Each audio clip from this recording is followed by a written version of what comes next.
ये तो अच्छा हुआ कि हम लोग वहां से भाग निकले, हाँ, वरना वो आत्मा भी वहां पहुंच गई थी। बेटा बंटाधार, सभी दरवाजे लॉक कर दो, खिड़कियां सभी खिड़की दरवाजे लॉक कर दो, किसी तरफ से हवा नहीं आनी चाहिए। चलो।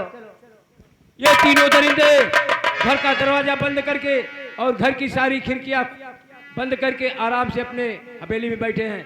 इधर डाकू मान सिंह, डाकू भोला पहुंच गए और सीता ने पहले दरवाजा खोल दिया था। खोल कर देख ले और त्रिलोकी पुत्र और सीता का भाई खड़ा और मैं डाकू सारा।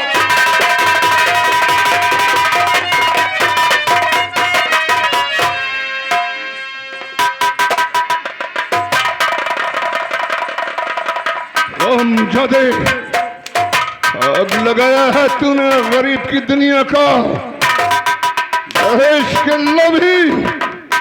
आज तुझे वो मौत दूंगा त्रिलोकी कि तुझे देखकर तेरी मौत भी कांप उठेगी। कुत्ते बोल, दहेज लोभी बोल, मार भोला साले को जी भर के।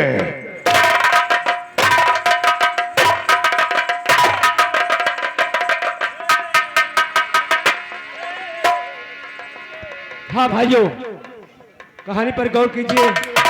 मास्टर दीनानाथ की बेटी मार दी गई थी, उनका बेटा भोला उनकी नजरों के सामने जेल भिजवा दिया गया। से मार खाने में मजा नहीं आया त्रिलोकीनाथ। मास्टर दीनानाथ सदमा बर्दाश्त नहीं कर सके और एकदम दिलो दिमाग उनका खराब हो गया था। अब उनका दिलो दिमाग बिल्कुल ठीक हो गया है, वो भी त्रिलोकीनाथ की हवेली पर पहुंच रहे हैं। त्रिलोकी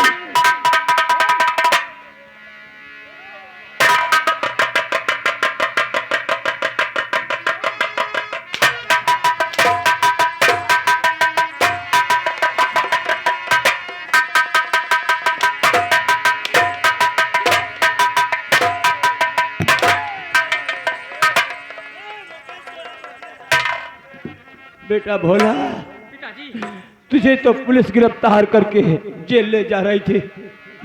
किसकी शरण में तू गया? किसने तुझे बचाया? जो इंसान के रूप में महान देवता है, उसका दर्शन करना चाहता हूँ। पिताजी, वो महान देवता आपके सामने खड़े हैं, सरदार मान सिंह। इन्होंने मुझे शरण दिया और इन दरिंदों से बदला दिलवाया। बेटा मान सिंह, तुमने मेरे बेटे की नई जिंदगी दी है, अपने शरण में लिया है। अगर तुम मेरे बेटे को बचाया न होता तो आज हम बाप बेटे मिल नहीं पाते। मैं तुम्हारा एहसान जीवन भर नहीं भूल पाऊंगा। बस गुरुजी, काश आप मुझे पहचान पाते। मेरे पैर अगर आप छू लिए तो भगवान हमें नरक में भी ठिकाना देने से इनकार कर देगा। पहचानो गुरुजी, मैं वही आपका मान सिंह हूं जिसे आप प्यार से पढ़ाते भी थे और डांटते भी थे। बेटा, आपकी शिक्षा ही मुझे सैनिक बनाया था गुरुजी, लेकिन समाज के दरिंदों ने तुम्हारे मान सिंह को डाकू का नाम दे दिया। बेटा मान सिंह, जब तुम फौज में भर्ती हुए तो मुझे महान खुशी हुई, लेकिन आज तुम्हें इस लिबास में देखकर बहुत दुख है हमें। जिन दरिंदों ने तुम्हारी बहन को जान से मार दिया था, आज मेरे साथ वही हुआ। मेरी बेटी को इन लोगों ने जान से मार दिया, मेरी जिंदगी में आग लगा दिया। बेटा मान सिंह, मुझे कहीं का नहीं छोड़ा। गुरुजी, हम समझ सकते हैं एक बाप के सीने का दर्द उसकी बेटी के लिए क्या होता है। आज इसे वो मौत दूंगा गुरुजी, वो मौत दूंगा इसे आज कि मौत भी कांप उठेगी इसकी मौत को देखकर। सबसे पहले आप हमें आज्ञा देते थे, लेकिन आज एक शिक्षक आपका, एक आपका शिष्य आपसे कह रहा है कि गुरुजी हंटर उठाओ और तब तक मारो इन कुत्तों को जब तक इनके जिस्म की चमड़ी इनके जिस्म से निकलकर बाहर न गिर जाए।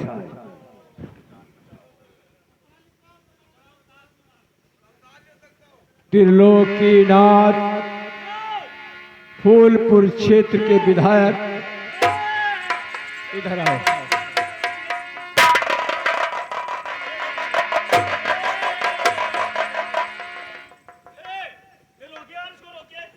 हरामजादे इधर आ!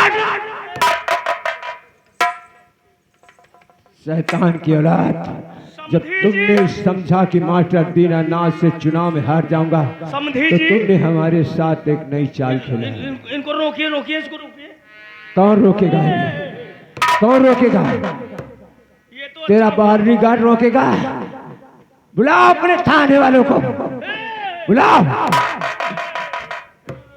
मान सिंह को सिर्फ मौत रोक सकती है, बाकी हिंदुस्तान में कौन माँ ने से लाल को जना नहीं है। चुप! हरामजादे कौन?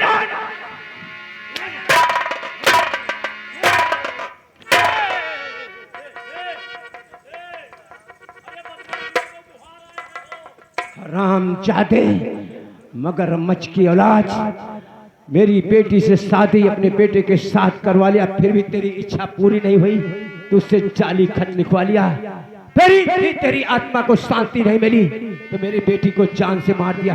हरामजादे! अरे यार भैया, 112 नंबर डाल के तो भैया प्रशासन बना लीजिए। कौन नहीं आएगा? हरामजादे! बुलाओ मेरी पत्नी को।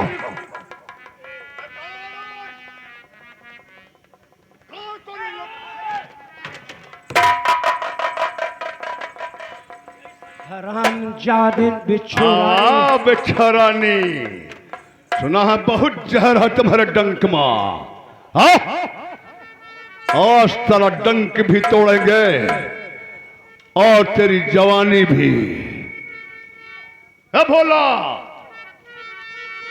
अरे गुरुजी ही सब करेंगे। बिच्छू रानी, आओ आओ इस खेल के महारथी समधिन साईं। अरे समझी साईं, मेरी बेटी को गरम गरम चाय पिलाने वाली, जानते मेरी तो हो। बेटी को खाना खिलाने वाली, अब आ गए हो तो चलो। लाल बत्ती पर घूमने वाली, शिमला की हवा खाने वाली।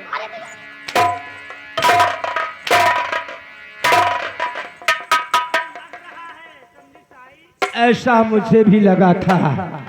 हरामजादे, कैसे मार रहे हो? तुमने कहा था कि मास्टर दीनानाथ अपनी बेटी के गम में, अपने बेटे के गम में पागल होकर मर जाओ। देख, मैं तेरी मौत देखने के लिए जिंदा हूँ। हरामजादे, चल,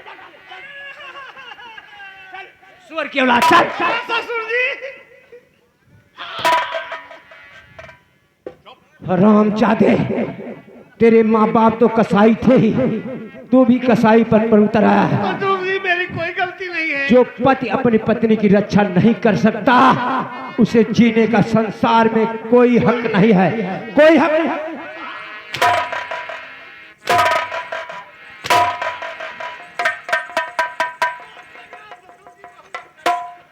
ऐसा मुझे भी लग रहा था, ऐसा मुझे भी लग रहा था।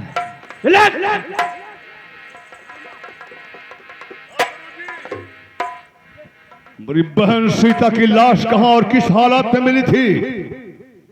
किस हालात में थी बहन सीता की लाश?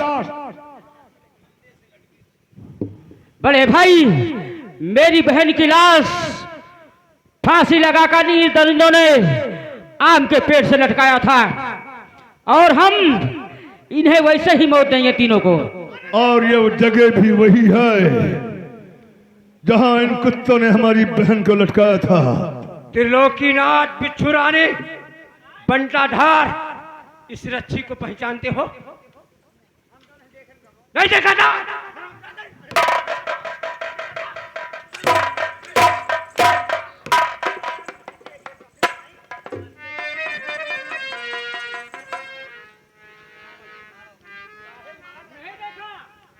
भोला, उसी हालात में मारो इन्हें जिस तरह मेरी बहन तड़पी थी, ठीक उसी तरह तड़प कर इनकी जान निकलना चाहिए।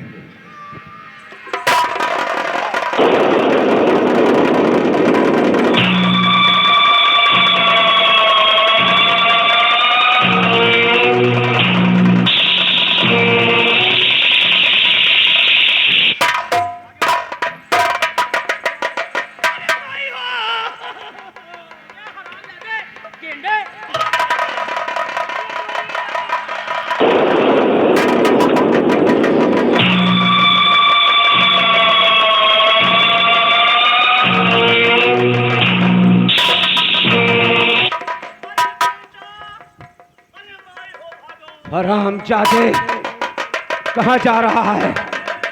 मौत को देखकर कहाँ गया? भाग रहा है। कसम चोटिया खा रहा था। इंसान से तो भाग सकता है। हरामजादे, इसी चोटिया की कसम खाया करता था ना। हरामजादे,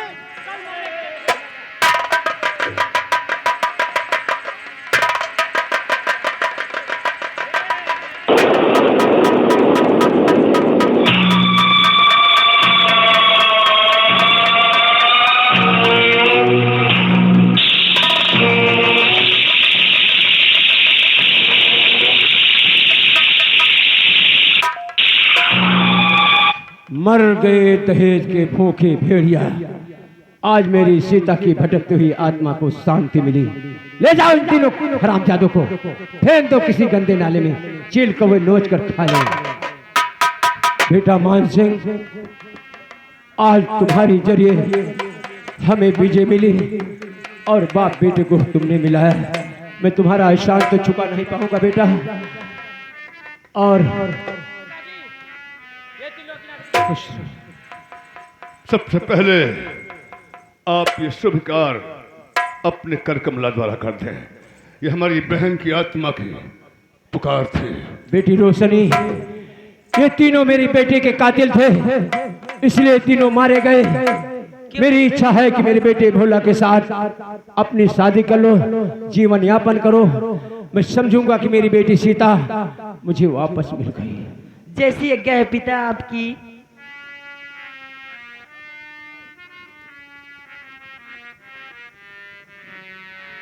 बोलो बजरंग बली की।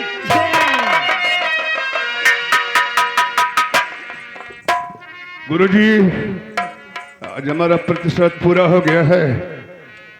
अब न ठाकुर मान सिंह को जीने का कोई शौक बाकी है और न मरने का कोई गम है।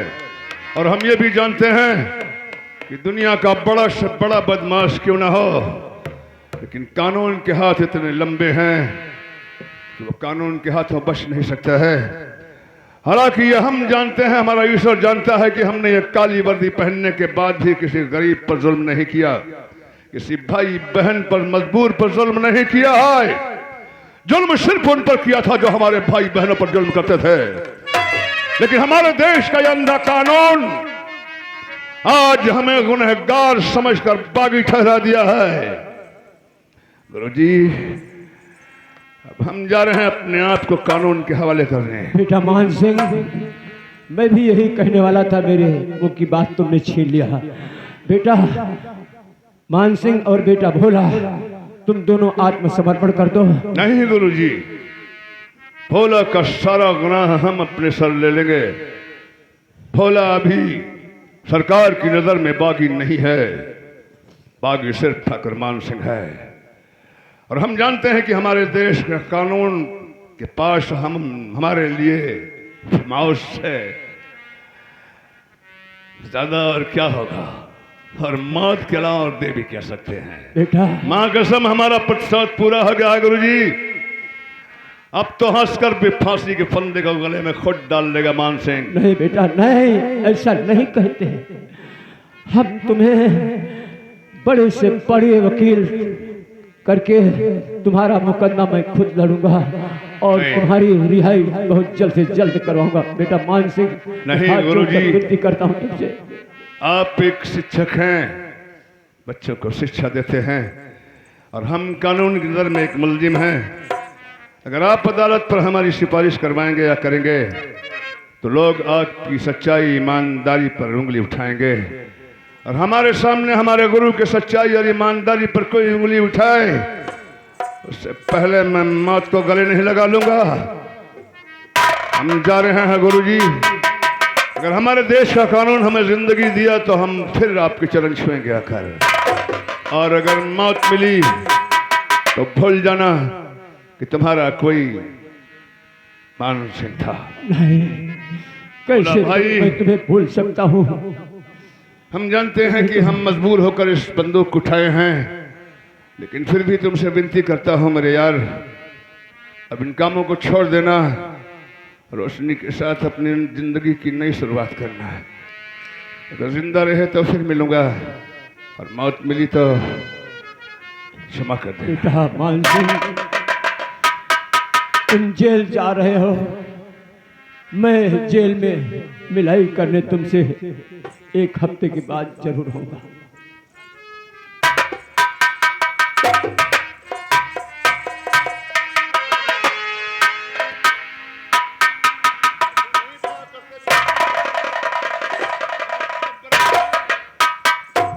उससे कौन बचा है? एक न एक दिन तो मरना ही था। अगर कानून के हाथों ही मौत लिखा होगा विधाता ने, तो वो बाखुशी मंजूर है मुझे। आंसू मत बहाना गुरुजी। तुम्हारा मान सिंह शेरों का काम करके जा रहा है, कायरों का नहीं। गर्व करना। जय हिंद।